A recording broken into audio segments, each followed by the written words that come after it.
ശ്യാമേ, ശ്യാമേ. ആ മോളെ, ഹോട്ടലിലെ താക്കോലിന് തന്നെ. ഇതെവിടെയായിരുന്നു ശാന്തിച്ചി?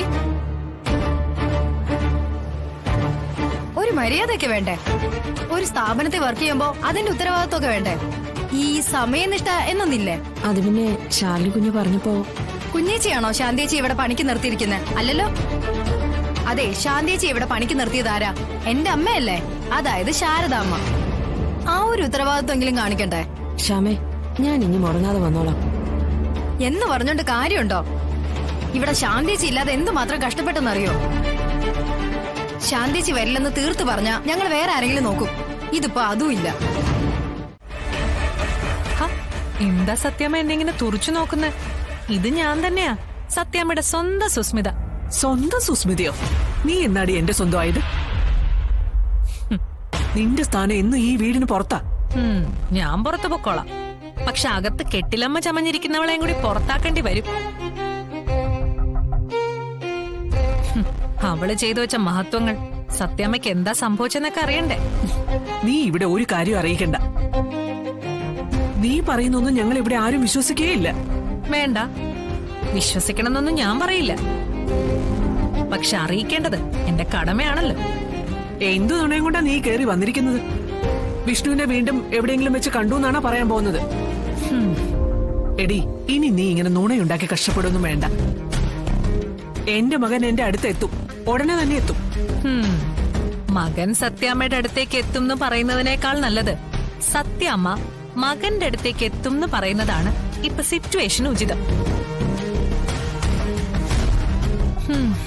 ഇനി അങ്ങനെ സംഭവിക്കാനേ മാർഗമുള്ളൂ. സത്യാമ്മയ്ക്ക് ഷുഗറും പ്രഷറും ഒക്കെ ഉള്ളതല്ലേ. ഒന്ന് നിർത്തടി. ഇനി നീ ഇവിടെ നിന്ന് അധികം നാവാടാനൊന്നും നിൽക്കണ്ട. ഇവിടെയുള്ളവർക്കൊക്കെ നിന്നെ കാണുന്നു തന്നെ ചതുർത്തിയ. സുസ്മിത, നീ പോ. ഇനി ഒരടവും നിന്റെ ഇവിടെ ഓടില്ല. ഞാൻ പൊക്കോളാം. പക്ഷെ പോകുന്നതിന് മുമ്പ് ഒരു വലിയ ചതിയുടെ യഥാർത്ഥ സത്യം അറിയിക്കണമെന്നുണ്ട്.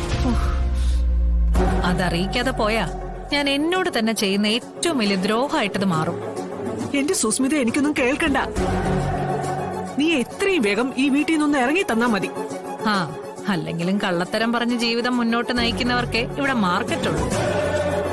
അവരെ അകത്തളത്തിലിരുത്തി വാഴിക്കുകയും ചെയ്യും.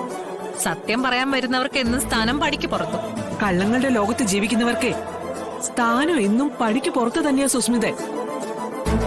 അതിൽ പരിഭവിച്ചിട്ടോ പരാതി പറഞ്ഞിട്ടോ ഒരു കാര്യമില്ല. ജീവിക്കുമ്പോ നല്ലത് പറഞ്ഞ് ജീവിക്കണം. ഇല്ലെങ്കിൽ വെറുക്കപ്പെട്ടവളായി ഇങ്ങനെ വന്ന് നിൽക്കേണ്ടി വരും. സമ്മതിച്ചു. ഒരുപാട് ദ്രോഹങ്ങൾ ഞാൻ ഈ കുടുംബത്തോടും കുടുംബാംഗങ്ങളോടും ചെയ്തിട്ടുണ്ട്. അതിനൊരു പ്രായശ്ചിത്തവും പരിഹാരമായിട്ടാണ് ഞാൻ ഇപ്പൊ വന്നിരിക്കുന്നത്. വിശ്വസിക്കാമെങ്കിൽ വിശ്വസിക്കാം. ഇത്രയും കാലം വലിയൊരു ചതിയുടെ യഥാർത്ഥ സത്യം മനസ്സിലാക്കാതെയാണ് നിങ്ങൾ ജീവിച്ചത്. സ്വന്തം മകൻ തിരിച്ചു വരുന്നതും കാത്തിരിക്കുന്ന ഒരു അമ്മയോട് ആ മകൻ ഇനി ഈ അമ്മയെ തേടി ഒരിക്കലും തിരിച്ചു വരില്ല എന്നുള്ള സത്യം അതറിയിക്കാൻ തന്നെയാ ഞാൻ ഈ വന്നിരിക്കുന്നത്. കൊള്ളാം, പുതിയ നുണയും കൊണ്ട് വന്നിരിക്കുകയാണല്ലേ. ഞാൻ പറഞ്ഞാൽ നിങ്ങളാരും വിശ്വസിക്കില്ല എന്ന് എനിക്കറിയാം. അതുകൊണ്ട് ഞാൻ പറയുന്നതിനെല്ലാം വ്യക്തമായിട്ടുള്ള തെളിവും കൊണ്ടാണ് ഞാൻ വന്നിരിക്കുന്നത്.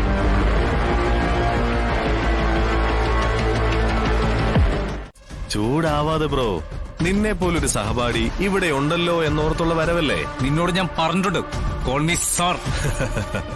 സത്യം പറയല്ലോ റസാക്കെ, നിന്റെ മുഖത്ത് നോക്കി എനിക്ക് അങ്ങനെ വിളിക്കാൻ തോന്നുന്നില്ല. പിന്നെ വിളിക്കാൻ തോന്നുന്നത് നിന്റെ മറ്റേ പഴയ പേരാ, എസ്കോട്ട് എന്ന്. ദേഷ്യപ്പെടണ്ട, ഞാനൊരു കാര്യം അറിയാൻ വന്നതാ. അത് നീ പറഞ്ഞ ഈ നിമിഷം ഇവിടെ നിന്ന് ഇറങ്ങിപ്പോക്കോളാം. ചെറിയൊരു വള്ളി തന്നെ. നീ സംശയിച്ചു പിടിച്ചിടുന്ന സ്ത്രീയും കുട്ടിയില്ലേ, കുട്ടിയെ കാണാനില്ലെന്ന് പറഞ്ഞപ്പോ ആ കുട്ടിയാണോ ഇതെന്നും ചോദിച്ചു കൊണ്ടുവന്നതേ? അതിനാ കുട്ടിയല്ലായിരുന്നല്ലോ. അതെ, പക്ഷേ എനിക്ക് ആ കുട്ടിയെ അമ്മയും എങ്കിലും ഒരിക്കൽ കൂടി ഒന്ന് കാണണം. ഹോസ്പിറ്റലിൽ കിടക്കുന്ന കാണാതായ കുട്ടിയുടെ അമ്മയ്ക്ക്, അതായത് ശാരിയയ്ക്ക് ഒരു സഹായം ചെയ്യാൻ വേണ്ടിയാ. ഓ, നീ ആ കുടുംബത്ത് കയറി രക്ഷകൻ കളിക്കുകയാണല്ലോ. അവരുടെ ഏക അത്താണിയായിട്ട് നീ അങ്ങ് മാറി മിടുക്കൻ. മാറാതെ പറ്റില്ലല്ലോ. നീയൊക്കെ നിന്റെ ജോലി വെടുപ്പായിട്ട് ചെയ്യാത്തതുകൊണ്ടല്ലേ എന്നെ പോലുള്ളവർക്ക് നിന്റെ ജോലി ചെയ്യേണ്ടി വരുന്നത്. എന്നാ നീ അകത്ത് കയറി എന്റെ കസേരയിൽ അങ്ങോട്ട് കയറി ഇരിക്കടാ. ഒരു തൊപ്പിയും വെച്ച് തരാം.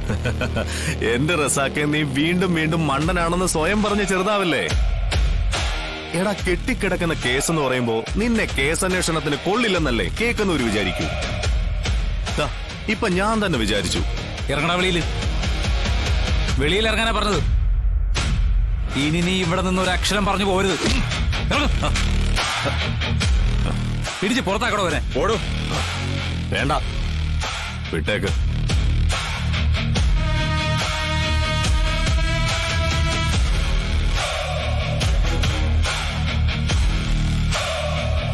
നീ അപ്പോ ആ കുഞ്ഞിനെ തള്ളേം കുറിച്ചൊന്നും പറയില്ല. ഒരുപാട് ബുദ്ധിയുള്ളവനല്ലേ നീ, പോയി കണ്ടുപിടിക്കടാ.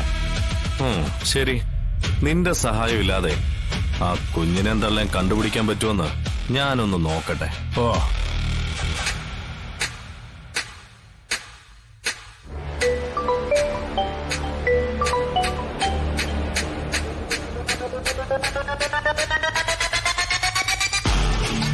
എടാ കമല, നീ എവിടെ ഉണ്ട്? അച്ഛനെ, ഞാൻ സ്റ്റാൻഡ് എടുത്തുണ്ട്. അല്ല, കുട്ടിയെ കുറിച്ച് വല്ല വിവരം കിട്ടിയോ? ഇല്ല, പക്ഷേ നിന്നെ ഒന്ന് അത്യാവശ്യമായിട്ട് കാണുമല്ലോ. അതിനെന്താ അച്ഛനെ, ആശം പറഞ്ഞാൽ മതി. എവിടെയാണെങ്കിലും ഞാൻ വന്നോളാം.